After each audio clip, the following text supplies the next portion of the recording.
How to manage Safari extensions on iOS.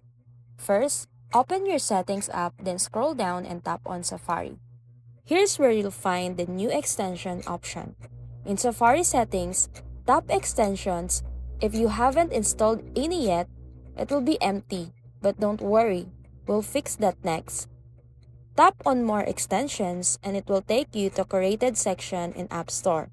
You'll see content blockers, password managers, productivity tools, and everything you can add to Safari.